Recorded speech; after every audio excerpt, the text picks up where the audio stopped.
नदी का रहस्य और दानव। बहुत समय पहले की बात है। एक घने जंगल के बीचों बीच एक शांत और सुंदर नदी बहती थी। दिन में उसका पानी चमकता और रात में चांदनी में रहस्यमय दिखाई देता था। गांव वाले उसे रहस्यमयी नदी कहते थे, क्योंकि उस नदी के पास जाने वाला कोई भी व्यक्ति डर के बिना लौट नहीं पाता था। कहा जाता था कि नदी के भीतर एक भयानक दानव रहता है। एक दिन गांव का एक साहसी लड़का अर्जुन उस नदी का रहस्य जानने का निश्चय करता है। गांव के बुजुर्गों ने उसे बहुत समझाया, पर अर्जुन नहीं माना। वह अपनी छोटी सी नाव लेकर नदी की ओर बढ़ा। जैसे ही नाव नदी के बीच पहुंची, पानी में हलचल होने लगी और अचानक एक विशाल दानव प्रकट हुआ।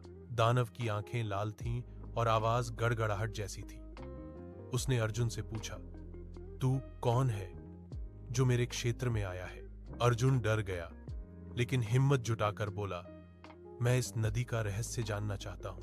दानव जोर से हंसा और बोला, यह नदी केवल पानी नहीं, बल्कि लोगों के डर और लालच का परिणाम है। उसने बताया कि पहले वह एक साधारण रक्षक था, लेकिन लोगों की बुराइयों के कारण वह दानव बन गया। नदी का रहस्य यही था कि जो भी यहां सच्चे दिल से आता, उसे कोई नुकसान नहीं होता। अर्जुन ने दानव से माफी मांगी और गांव वालों की ओर से अच्छाई और सच्चाई का वादा किया। अर्जुन की सच्चाई देखकर दानव का रूप बदलने लगा और वह फिर से रक्षक बन गया। नदी का पानी पहले से भी अधिक स्वच्छ हो गया। अर्जुन सुरक्षित गांव लौट आया और उसने सभी को सच्चाई और अच्छाई का महत्व समझाया।